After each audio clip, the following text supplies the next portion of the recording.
तदा भन्तो यथा चित्तं किञ्चिद्वाञ्छति शोचति किञ्चिन्मुक्ति गृह्णाति किञ्चिद्दृश्यति कुप्यति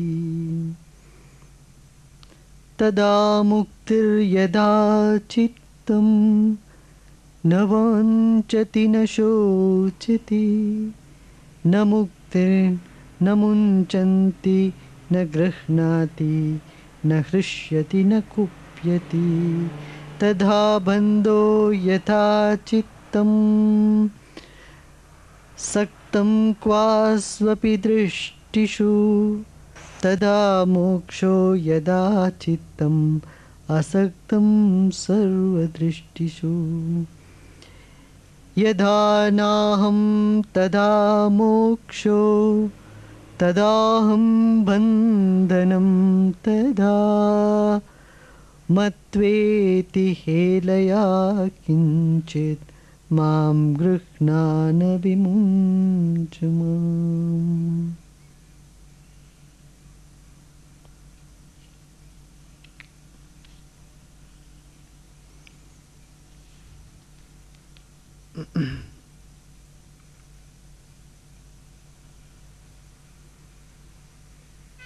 What is bondage?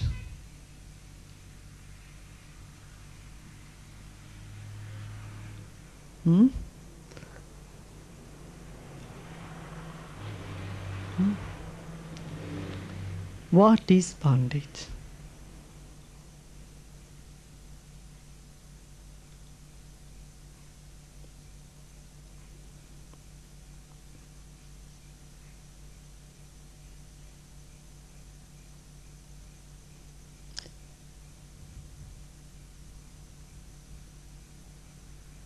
What is the difference between someone who wants to just to be in a room, confined to a room? You know, people take silences, they are confining themselves to a room. And for a person who is in a jail, what is the difference?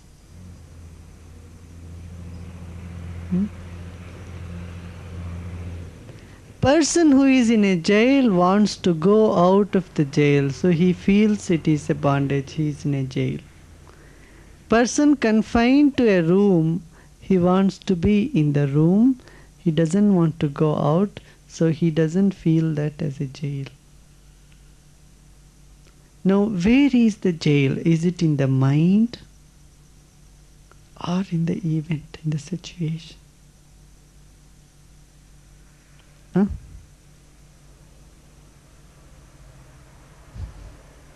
Do you see this? The phenomenon is same. This man does not stir out of that place, of his cell. There are several yogis can say they confine themselves to a room. In all religions they do this. In all traditions they do. There are several monks, St. Franciscan monks, they stay in a room, in a cell for many days. Assisi, if you go to Assisi, they have many different rooms, cells. People take silence. Buddhist monks are there. They are confined to some small cells in Tibetan hills.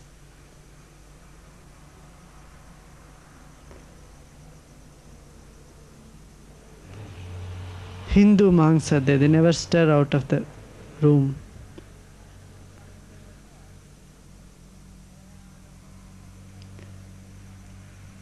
Huh?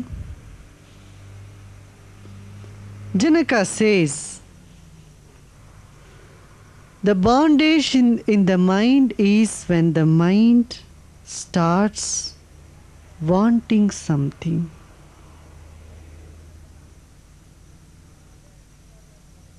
Mind, when it desires something or feels sorry for something,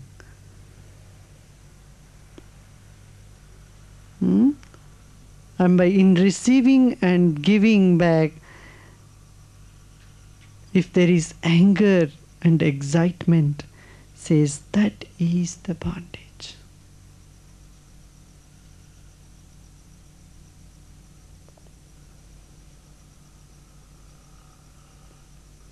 You you reject something, but if you reject it without anger, it is not bondage. If you reject something with anger, then that is bondage. You receive something, you receive, then when you receive, I received something, excited about it, then that is bondage.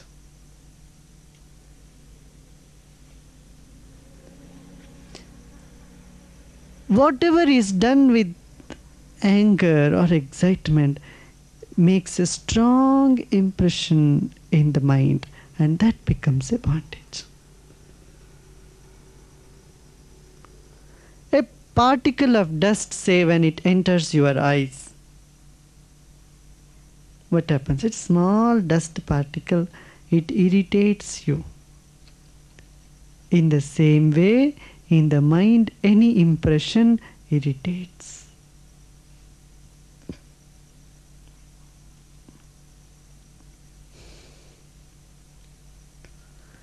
It creates feverishness inside you. And the irritation begins. Irritation.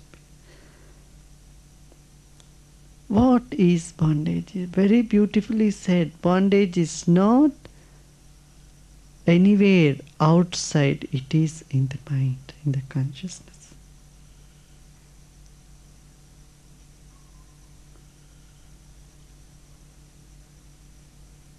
Something gives you great joy, then the craving for the great joy doesn't allow you to rest peacefully.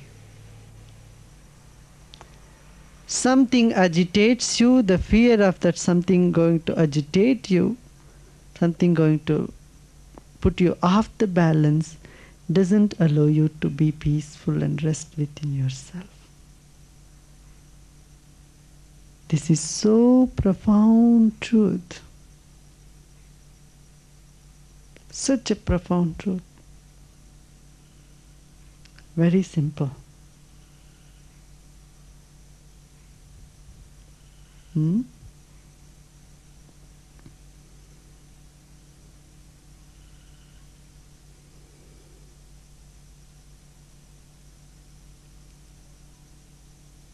Then when is the freedom? Where is the freedom? He says, Tada muktir yada chittam na vanchati na shochati.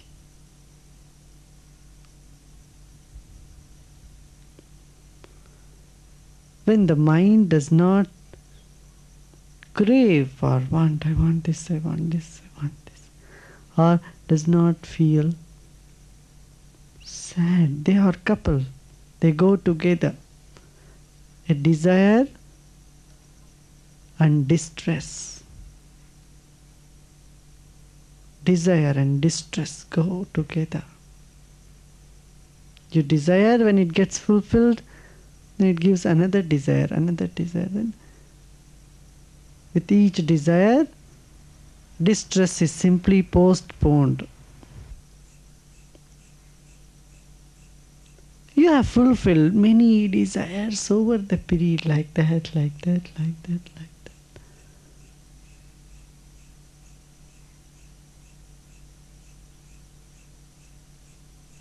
But has it brought you freedom? I'm not saying you shouldn't desire. Desires arise, and if they arise, that's okay. But hankering to fulfill them, thinking when this fulfilled, only then things will happen. Only then I'll be happy, is an illusion.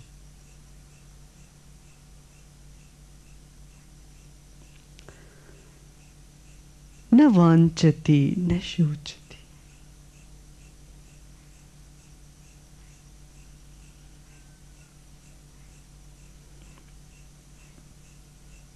Na munchati, na krishnati, hrishyati, na kupyati.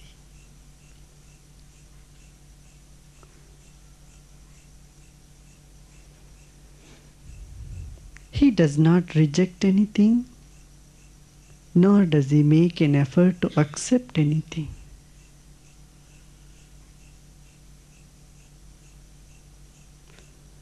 When you say, I have accepted, that means you have already sense of I.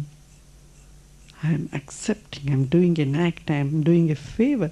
I have excused somebody. What is that? You have excused someone. Making a favor. sense of I involved. Even if you do some favor to someone, see how many times you think I have done this favor, as though you have done some favor to that so and so.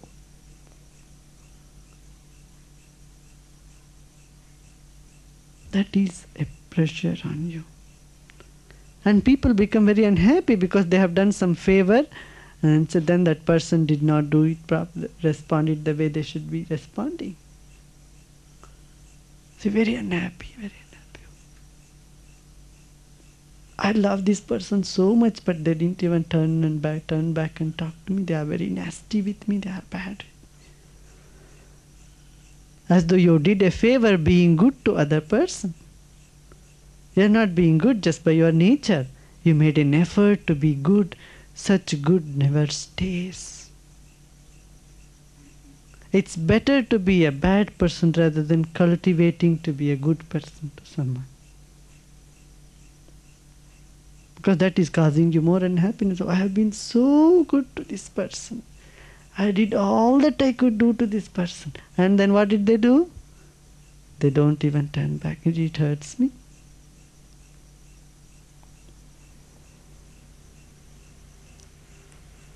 Says these are all the cause for your bondage. You do good to people, you are doing out of your nature. Forget about it, how they behave. What their reaction towards you.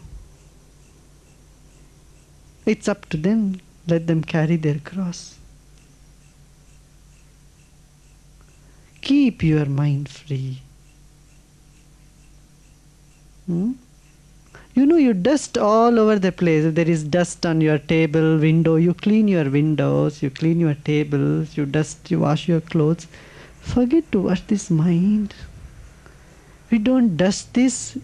Years and years of dust is sitting on it, piles and inches of dust piled up. We don't dust this. Keep this mind every day dusted. Every day dusted. Nothing of day before yesterday should stick in the dust. It's dusted. New, free, clean. That is what is freedom.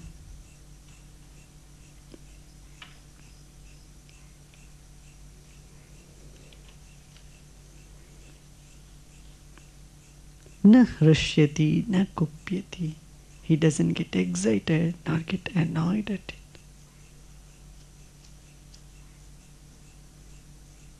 Yada bandho yata chittam saktam kvapishu drishtishu. Tada moksho yada chittam asaktam sarva drishtishu.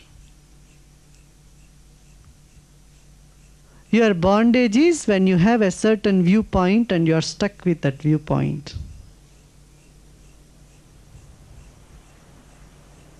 You have certain ideas, certain concepts, how things should be. And not always it coincides with the creation, how things happen. Then you are stuck. You are cooking now, wrestling inside. What I should do? It is not right. This is not right. They didn't conduct the meditation properly. They didn't do the pranayam properly. Those people are not keeping silence properly. And this person is not caring for others. And that person is talking loud.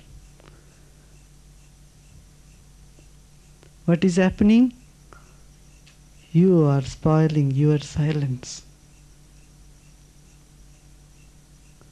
You only wanted an anchor, a hanger for your complaining nature of the mind, or your restless nature of the mind to hang on. So you hang it on to this thing, this thing, this thing, this thing, something. And this is more prevalent in silence because it comes up from somewhere. You are doing lots of meditation. It is very obvious during silence such thing happens.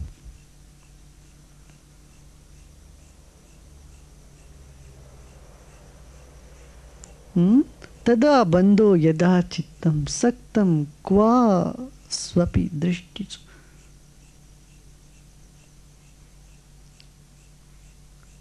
In anything seen outside in the creation of the mind, gets interested in one and gets stuck there. That is the bondage. And the mind does not get stuck with anything that it sees, anything that it smells, hears, tastes, feels in that space. It doesn't get stuck in any one aspect, directions.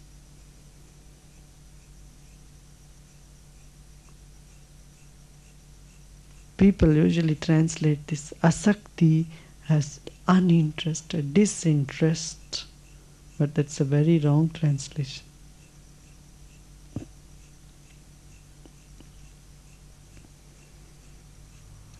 Involvement in the scene of the seer, of the one who sees. Getting lost in the scenes outside is the cause for bondage. Not getting lost, the mind is free.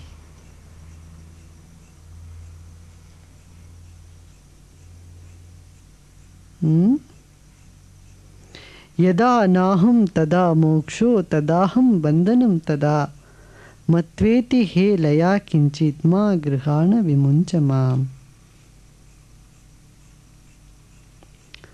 The sense of I, my, mine is the cause of the whole bondage.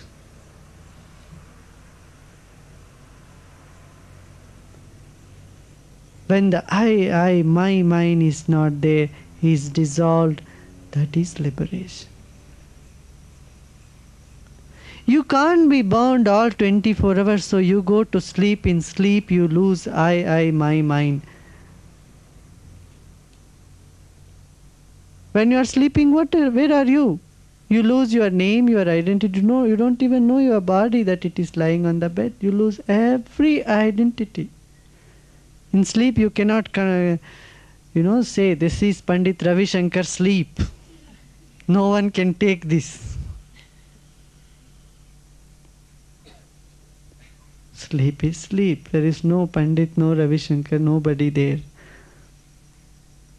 No name, no form, sleep.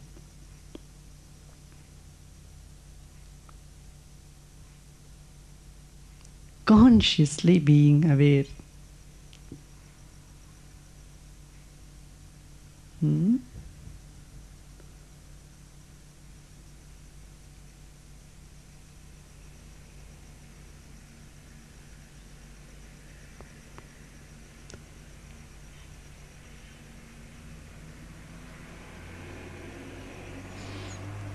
The I in me, the dissolving of I.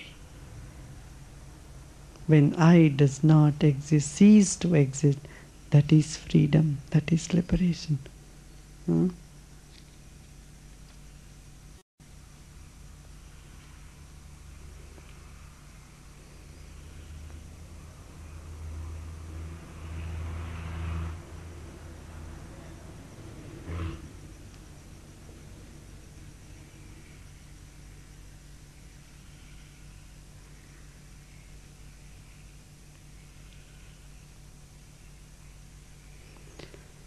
अष्टावक्रौवाच कृताकृते च द्वन्द्वानि कदा शान्तानि कस्य वा एवं ज्ञात्वेह निर्वेदाद् भवत्यागपरो व्रति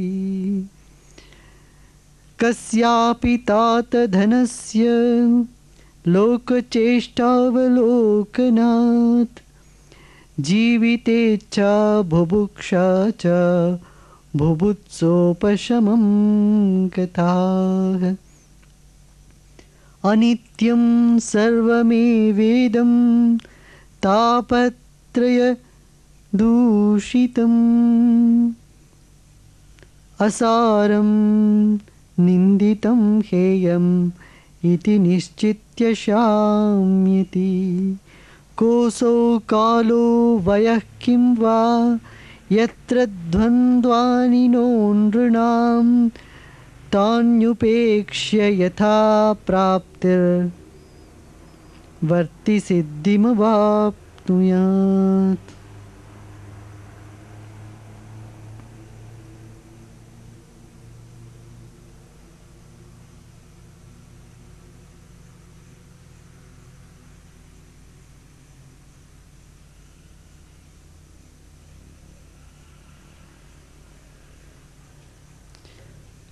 Krita krite cha dvandvani kada shantani kasyava.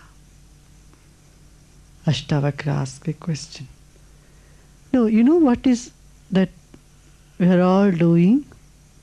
We are all waiting for a time in the future, sometime in the future, where your mind will be very calm.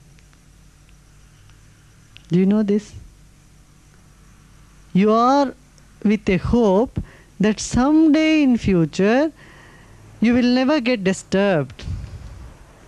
Someday when you grow bigger and bigger, then what will happen? You will become so strong and so solid and so peaceful and so blissful. When is it? Someday in the coming future. And you don't know when it is. And you wait for it, maybe next month, in 2 years, 3 years, and you go to astrologers, they say, oh yes, in 2.5 years, 3 years, you are going to get Brahman consciousness, get liberated. Okay, 2.5 years more. Some people are even scared about it, 2.5 years only, that's all. Then I should do all the mistakes what I want to do right now. Afterwards I may not be able to do it. So we have permission 2.5 years to do whatever we want to do, however. Anyway, it's guaranteed. Brahman consciousness. Or some of you say, oh, all these years I have done, still not, nowhere. Suddenly you get into a moment when all that calmness in you is disturbed, you are thrown off the gear, and you lose, oh, what has happened? All these years of sadhana, nowhere. I have not made any progress. I am nowhere. Will I make it in this lifetime? Or I don't know how many lifetimes it will come to. All these self-doubt starts coming in. When self-doubt comes, behind that comes the doubt about the techniques, about your path. And these two doubts come, the third doubt comes, am I in a right place? Is this a right teacher? Doubt about the teacher follows the first two.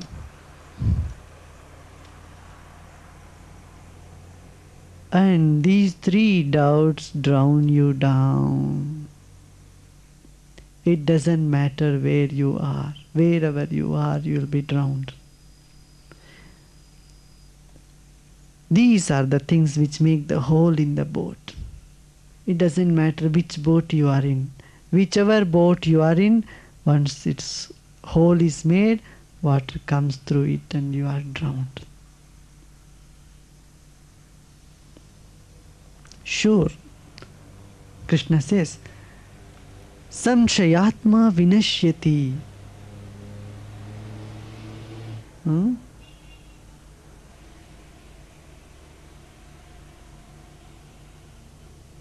Neither this nor that, for one who is steeped into the doubt, he is going to perish. The boat is going to sink. Ashtavakra here says, Krita krite cha dvandvani kada shantani kasyava.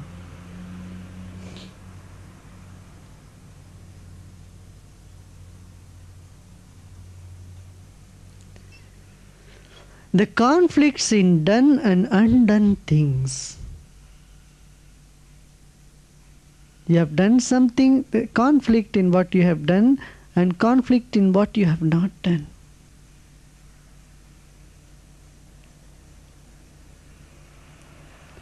This conflict in the mind, has it ever cooled down? Has it ever disappeared? The dualities in the mind, have they ever settled down? At any time, he is putting a question. Knowing thus,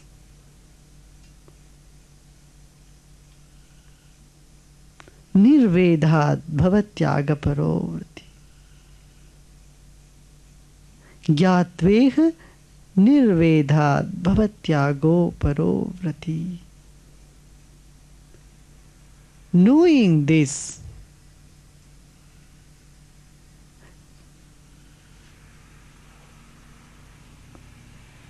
all knowing happens. This is very simple.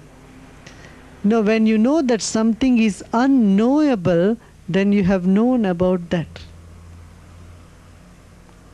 Wanting to know creates the desire.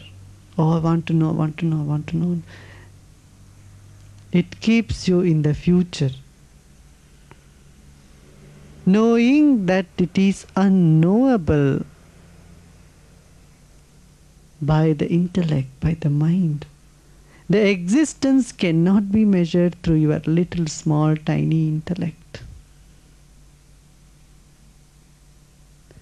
All that is precious in life is a secret.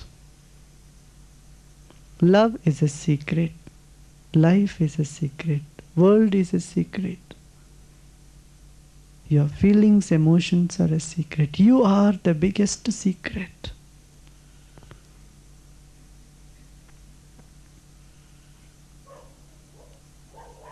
Dharma is agreeing the secret, honoring the secret. Science dissects the secret. It wants to probe into a secret. One secret opens, another secret comes. That secret is destroyed by science, deeper secrets spring up. But secret remains all the time. It's like pushing the wall further, further, further, but the wall is still there. But religion or dharma, right? Spiritual is honoring the secret and accepting it. When you honor a secret, your mind does not jump forward. It is stabilized. It flowers. It blossoms. When you want to break a secret, you become restless. Until unless you know that you cannot be quiet, you cannot be peaceful, you cannot relax. But when you honor a secret, accept the existence of a secret, it lifts you up to a different level of understanding.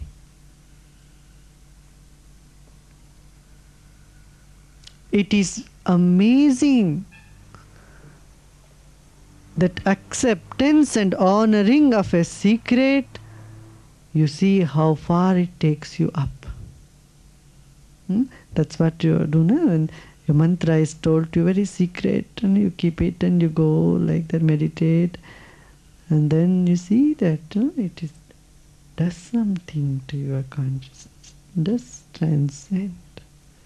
You do take the mantra, go deeper.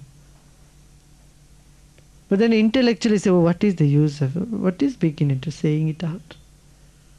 Will not honor the secret. It is very different. Spirituality honors the secret.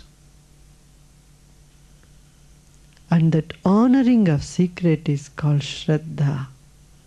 Shraddha means one does not know what it is, but willing to know if it comes to them, in all love with something that is not known. Loving the unknown is Shraddha.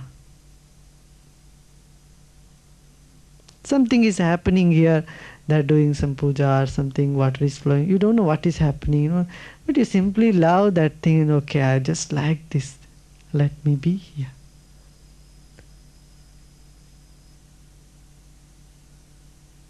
You love what you know,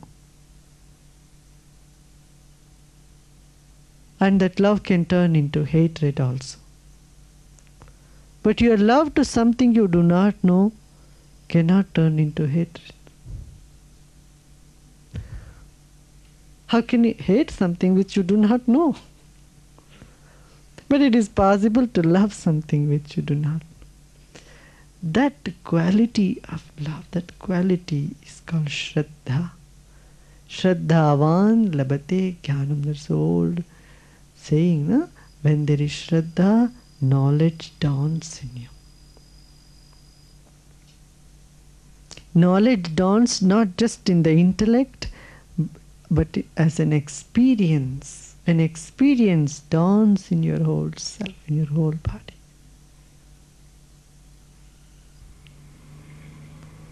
A nuclear scientist may say it's all, everything is quantum, it's all vibration, it's all just energy. But a saint, when he sits and says it's all energy, there is joy and bliss. Because a saint knows it as energy, knows himself as energy on the experiential level.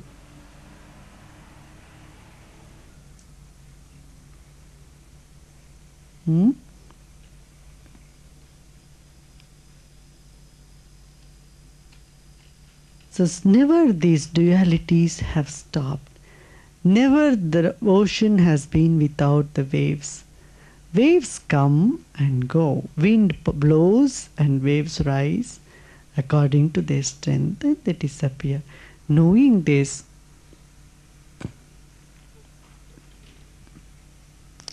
knowing that why this happens is useless, you will attain the peace. You are able to drop the past. You know what makes you not to drop the past? Your mind says, why did it happen? Why did I become so restless? I must be doing something wrong. So what has happened? You have not left what happened, but you are carrying it on, hooking it with you with a question, why? You know, the why is also like a hook. The question mark is like a hook. That means you hook the past. So you hook, why did it happen? You hook the past, hook with the question, and you go on grumbling and grinding in your mind. So it's knowing that this is nature of the world. In the world, there are thorns. It's a rose plant, and it is very obvious if it is the stem, it has thorns.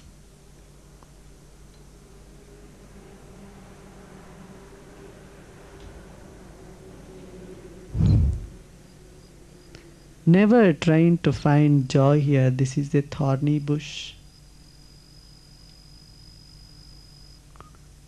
Crawl up through above. You will see the flowers blossoming there. Never try to find joy here. This is a thorny bush. Your eyes are stuck up down below. It doesn't rise up to see the beauty of the flowers. The flowers have not yet blossomed. Wait for a while. Buds are there already. This is a thorny bush. Don't get stuck here. Crawl your way through up above and see the rose blossoming. In every question, why you are looking down, you are hooking yourself with the past. People, when you have noticed, no? When you get very tense and you immediately want to go and want to ask question. Now, where is Guruji? Doesn't matter, whatever is his time. 10, 11, 12, 1 o'clock, you want to ask, why this is happening?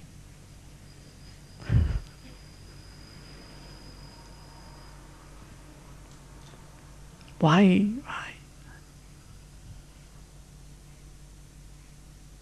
Ashtavakra says, Evam gyātveham nirvedhād bhavatyaga paro vrati. take this oath of dropping the past, Tyaga. Whatever is happening, cultivate this. Whatever happened. Okay, now.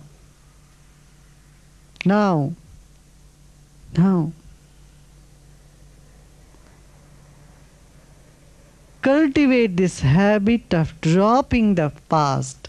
Then you can smile.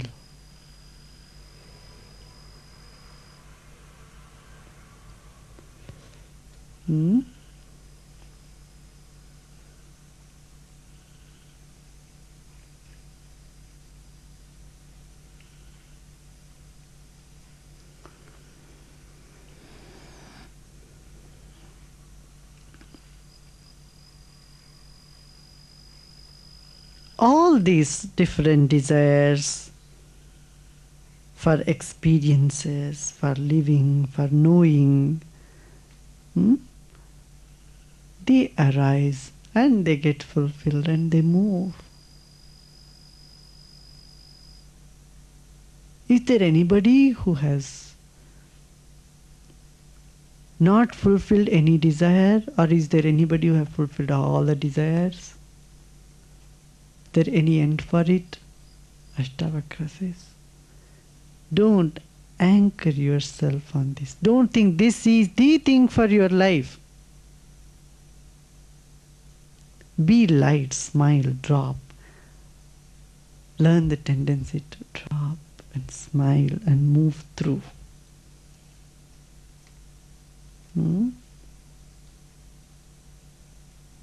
Anityam sarvamevedam tapatraya doshitam asaram ninditam heyam iti nischitya shamati.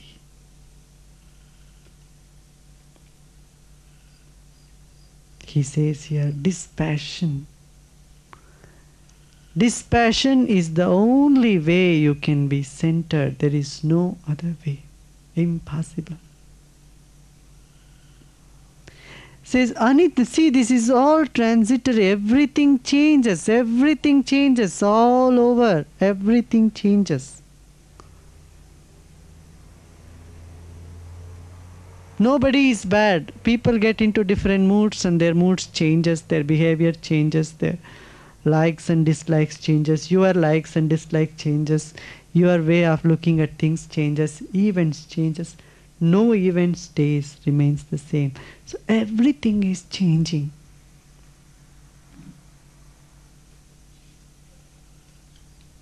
And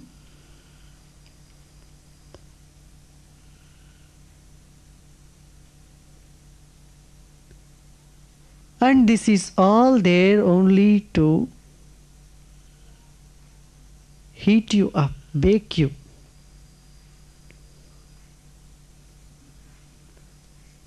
You are baked in joy and you are baked in sorrow.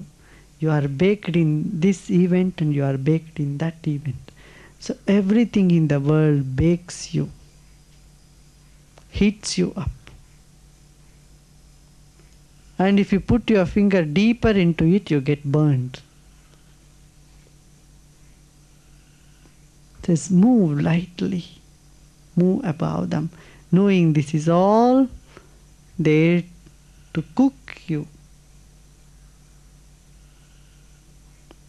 And it does not have any juice, any taste.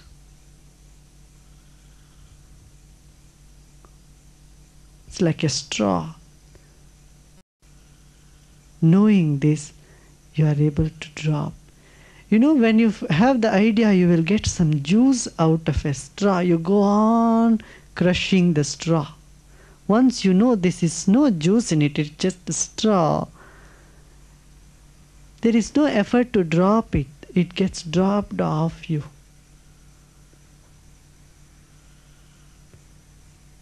You see? Like you had a dream, and when you wake up, what you don't say, oh, I renounced my dream. Do you ever say, I dropped my dream? You don't make an effort to drop it. Once you wake up, you say, oh, it was a dream, it's gone.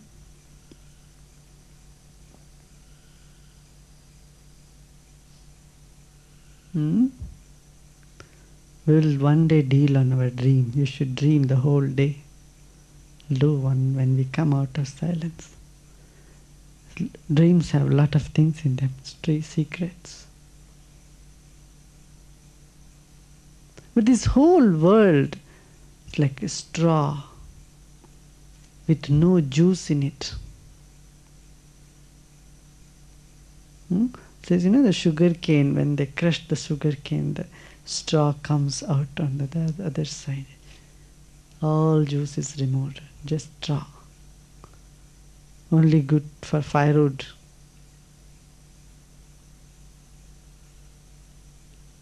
Wake up and see. Remove the consciousness from this world. What is this world? Is there any juice in it? There is no juice.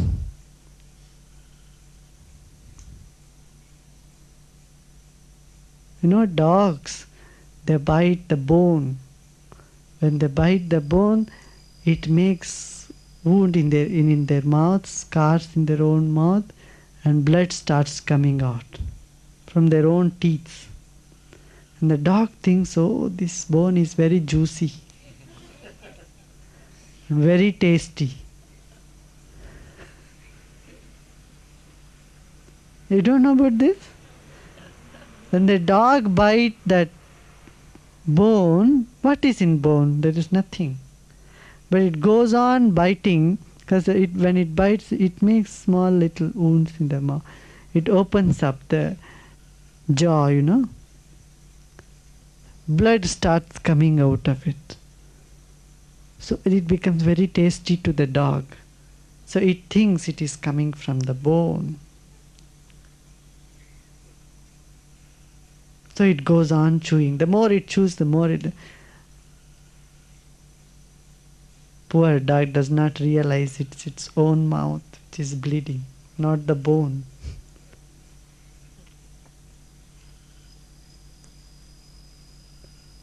The juice in this world is you. You are the essence of this world.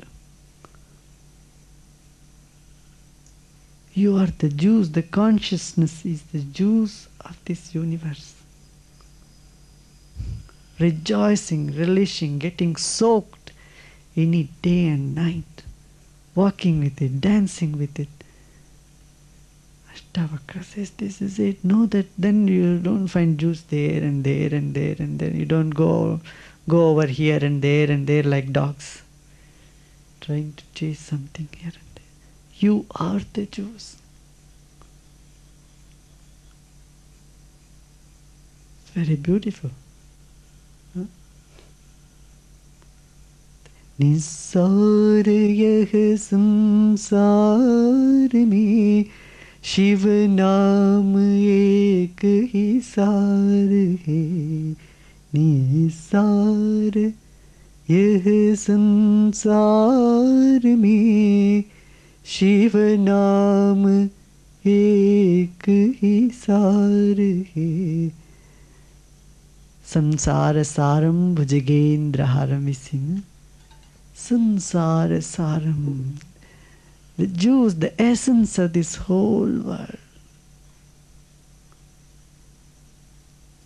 Real juice, that is the only juice of the whole world. One Shiva, Shiva.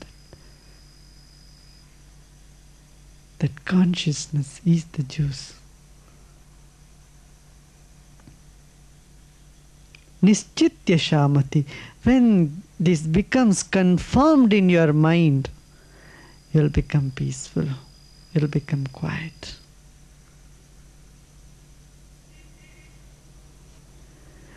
Till this doesn't get confirmed, you go here and there and run here and there, bite this bone and that bone and that bone and that bone. It makes all scars and wounds. When you can't even take another bite of another bone, you'll rest. At least at some time or other you will have to realize there is no essence anywhere else. There is no juice anywhere else. Your very divine nature is the only juice. That's the only love possible on this planet. Dispassion dawns on you. then what can shake you on this planet? Nothing can shake you.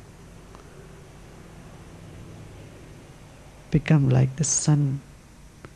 Until you flower into your ultimate nature like that, there is no fulfillment, there is no satisfaction.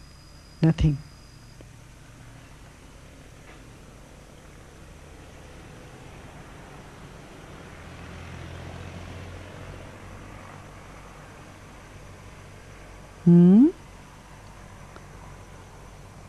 So don't wait for the time. Tell me in which age were you void of conflicts, of choices? Was there any age? It says in all times, in all ages, you are having choices. Even a small child, 2-3-year-old child, you give some chocolates, it will think this one, it takes this, and then it says, no, I don't want this, I want this. You have an experience? Take children to a toy shop. They drive their parents crazy. Huh? Have you seen this? They say they will take one doll, and then the mother will be billing that. Within that they will change their mind and say, no, I don't want this doll. Then halfway to the home they suddenly change their mind. No, I want that other pussycat. I don't want this monkey. I want pussycat. You take me right now. Mother will say, no. They will sit there, hunger strike.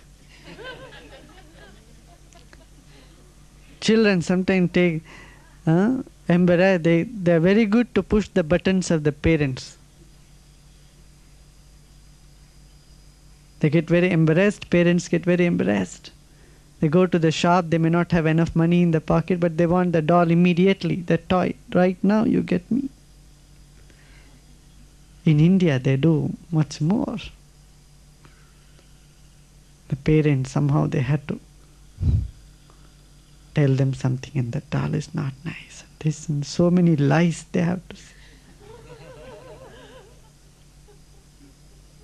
Or pull the children out of the shop.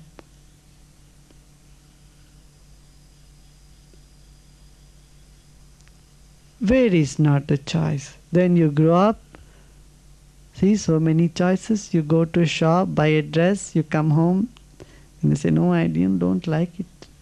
So much better I go and change it. So next day you go to change it. Even in the shop, 10 times you see, you take it, and then you conflict. Should I have this or not? It suits me or not? This good or not? Even every day, which cloth I should wear? Should see the difficulty of people with all the clothes hanging. 10 minutes they are under confusion in front of their wardrobes. Is it not? Huh?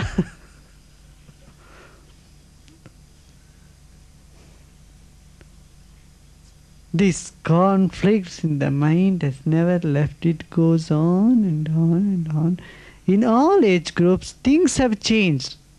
You are not choosing the toys, you are choosing the dress. And then you are not choosing that, you are choosing something else. You are choosing the company, you are choosing this, choosing that. Even in spiritual practices, I would choose what I should do. Today, should I do TM program? Should I do Siddhi? Should I do Kriya? Should I do Pranayama? Should I chant this? Should I chant that? And should I... My God. Sometimes I say, do nothing. I say, do nothing. Because again the mind is like, should I do this? Should I do? Maybe I feel better doing Kriya now. Today I'll do Kriya. And you do Kriya. Oh, Kriya I have done. Okay. What I should chant? What should be my program? Even in practice, where all conflict should be dropped, we create conflicts.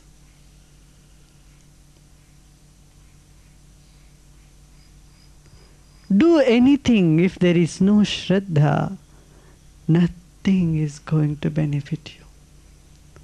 And if you do nothing and if there is Shraddha, that itself becomes sadhana for you, become the practice for you.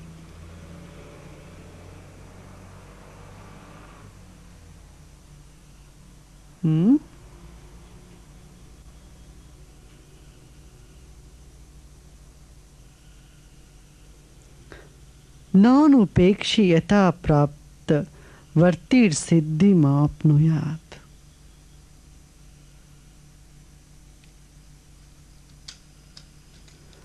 Without hankering for something, whatever has come, one who is happy with it, contented with it, that person in contentment, perfection, siddhi dawns. It is so strange. And yet very true. You are contented, be contented with what you have, you will see perfection comes in you. Siddhi comes in you. You hanker for siddhi, and the hankering, siddhi does not. You think your fulfillment, you get satisfied when you have siddhi, but it's the other way around. When you are satisfied, you get siddhi. You think the achievement follows. When you get fulfilled, then you will achieve. Or when you achieve something, then you will be fulfilled. But he says, be satisfied now. Achievements will dawn in you. Siddhis will dawn in you. It's a big secret is revealing to Janaka. Ashtavakra says, be satisfied, and you see perfection dawns. You will become a siddha. Siddhi will flower in you. Not by your hankering can you ever achieve siddhi. Not by a restlessness. Be satisfied, happy with what you have. Our hankering is always for what we don't have. And there will be always something that we will not have. So your hankering has a continuum, and so the postponement of your perfection. Says dropping the hankering, fulfilled, satisfied, all perfection that comes rushing to you. Krishna also says in Vihaya kaman yes sarvam. Vihaya kaman yes sarvan. Pumams charati nisprihaha. Nirmamo nirahankaraha. Sashanti madhigacchati. When you get fulfilled now, like all the rivers flows into the ocean, all desires and their fulfillment, their achievements will flow to you, into you. The river flows into the ocean. And this is our practical experience. Just see in your life. Take one step and see in your life. It does not happen as it's not happening. Perfection comes, huh?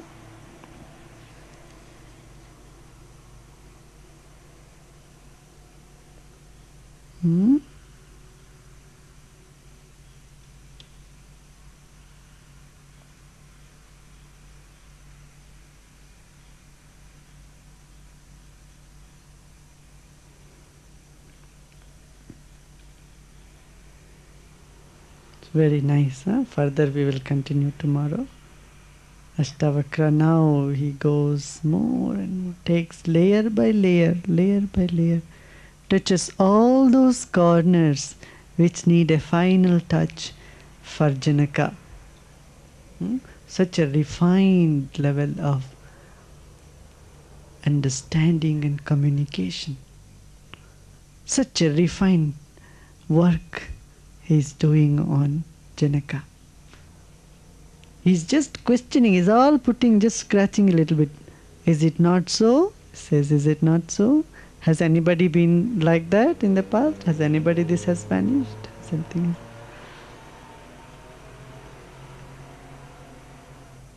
It's a very good sculpture that he is getting it ready.